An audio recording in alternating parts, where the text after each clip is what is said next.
I am Supriya, working as an English teacher in VTS High School.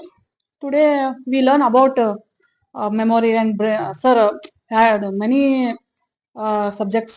Santosh ಅವರು ಹೇಳಿದ್ರು, doctor Santosh sir ಅವರು ನಮಗೆ 1 hour class ತಗೊಂಡಿದ್ರು ಮಕ್ಕಳಿಗೆ, ನಮ್ಮ ಸ್ಕೂಲಲ್ಲಿ, ನಮ್ಮ ಶಾಲೆ ಮಕ್ಕಳಿಗೆ. ಈಗ ನಾವು ಟೀಚರ್ಸ್ ಎಲ್ಲ ಒಂದು ಪ್ರಾಬ್ಲಮ್, ನಮಗೆ ಸಮಸ್ಯೆ ಏನಂದ್ರೆ ಮಕ್ಕಳಿಗೆ ಪಾಠ ಹೇಳ್ಕೊಡ್ತೇವಿ, ಆದ್ರೆ ಅವ್ರು ಯಾವ ರೀತಿ ನೆನಪಿಟ್ಕೊಳ್ಬೇಕನ್ನೋ ಒಂದು ದೊಡ್ಡ ಸಮಸ್ಯೆ ಆಗ್ಬಿಟ್ಟು ನಮ್ಮ ಟೀಚರ್ಸ್ ಎಸ್ಪೆಷಲಿ.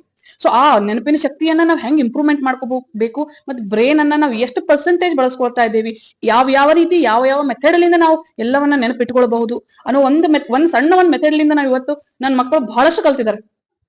ಅವ್ರು 5 minutes ನಲ್ಲಿ ಹೇಳಲಾರ್ದಂತ ಕೆಲವೊಂದು ವರ್ಡ್ಸ್ ಗಳು ವಿತಿನ್ 10 minutes ಅಲ್ಲಿ ಅವ್ರು ಇವತ್ತು ರಿಮೆಂಬರ್ ಮಾಡ್ಕೊಳ್ತಾ ಇದ್ದಾರೆ. ಸೊ ನಾವು 1 hour ನಲ್ಲಿ ಇಷ್ಟೆಲ್ಲ ಕಲಿತಾ ಇದ್ವಿ ಅಂದ್ರೆ ನಾವು ಅವ್ರ ಕ್ಲಾಸಿಗೆ ಅಟೆಂಡ್ ಆದ್ಮೇಲೆ ನಾವ್ ಎಷ್ಟೆಲ್ಲ ಕಲಿಬಹುದು. ಸೊ ಇವತ್ತು ನನ್ನ ಮಕ್ಕಳು 25 words random words 25 minutes within 10 minutes ನಲ್ಲಿ ಹೇಳ್ತಾ ಇದ್ದಾರೆ.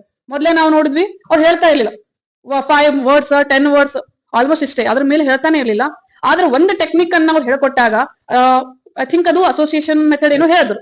ಸೊ ಆ ಮೆಥಡ್ ಅನ್ನ ಒಂದೇ ಒಂದು ಮೆಥಡ್ ನಲ್ಲಿ ನಾವು ಇಷ್ಟೊಂದು ಇಂಪ್ರೂವ್ಮೆಂಟ್ ಇದ್ದೀವಿ, ನಮ್ಮ ಮಕ್ಕಳು ಇಷ್ಟೊಂದು ಇಂಪ್ರೂವ್ಮೆಂಟ್ ಇದ್ದಾರೆ.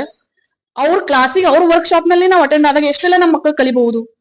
ಸೊ ಇವತ್ತು ನಮ್ಗೆ ಬೇಕಾಗಿರುವುದು ಮೇನ್ ಇಂಪಾರ್ಟೆಂಟ್ ಅಂದ್ರೆ ನೆನಪಿನ ಶಕ್ತಿ, ರಿಮೆಂಬರಿಂಗ್. ಯಾಕಂದ್ರೆ ಓದಿದ್ದು ಬಹಳಷ್ಟು ಇದೆ, ಆದ್ರೆ ಬರೆಯಕ್ಕೆ ಬೇಕಾಗಿರೋದು ನಮ್ಗೆ ನೆನಪಿನ ಶಕ್ತಿ. ಸೊ ಆ ನೆನಪಿನ ಶಕ್ತಿಯನ್ನ ನಾವು ಹೆಂಗ್ ಡೆವಲಪ್ಮೆಂಟ್ ಮಾಡ್ಬೇಕು ಅನ್ನೋ ಒಂದು ಕ್ಲಾಸ್ ಏನದಲ್ಲ, ಅದು ಬಹಳಷ್ಟು ಇಂಪಾರ್ಟೆಂಟ್ ಫಾರ್ ನಮ್ಮ ಸ್ಟೂಡೆಂಟ್ಸ್ ಗೆ, ಇವನ್ ಟೀಚರ್ಸ್ ಬಹಳ ಅಪ್ಲೈ ಆಗ್ತದೆ. ಯಾಕಂದ್ರೆ ಯಾವ ರೀತಿಯಾಗಿ ಮಕ್ಕಳಿಗೆ ನಾವು ಹೇಳ್ಬೇಕಲ್ಲ, ಪಾಠ ಹೇಳ್ತೇವಿ, ಅವು ಯಾವ ರೀತಿಯಾಗಿ ನೆನಪಿಟ್ಕೋಬೇಕು ಅನ್ನೋದು ಒಂದು ದೊಡ್ಡ ಸಮಸ್ಯೆ ಮುಂದೆ ಕಾಡ್ತಾ ಇದೆ ಇವತ್ತು. ಸೊ ಈ ಮೆಥಡ್ ಅನ್ನ ನಾವು ಕೂಡ ನಮ್ಮ ಸ್ಕೂಲ್ ನಲ್ಲಿ ಅಥವಾ ನಮ್ಮ ಕ್ಲಾಸ್ ನಲ್ಲಿ ಅಪ್ಲೈ ಮಾಡ್ಕೊಳ್ಳಿಕ್ಕೆ ಆದಷ್ಟು ಪ್ರಯತ್ನವನ್ನ ಪಡ್ತೇವಿ. ಸೊ ಐ ಥಿಂಕ್ ನಾವು ಕೂಡ ನಿಮ್ ಕ್ಲಾಸಿಗೆ ಅಟೆಂಡ್ ಆಗ್ಬೇಕನ್ನೋದು ಬಹಳಷ್ಟು ಇಚ್ಛೆ sir. Thank you for this class.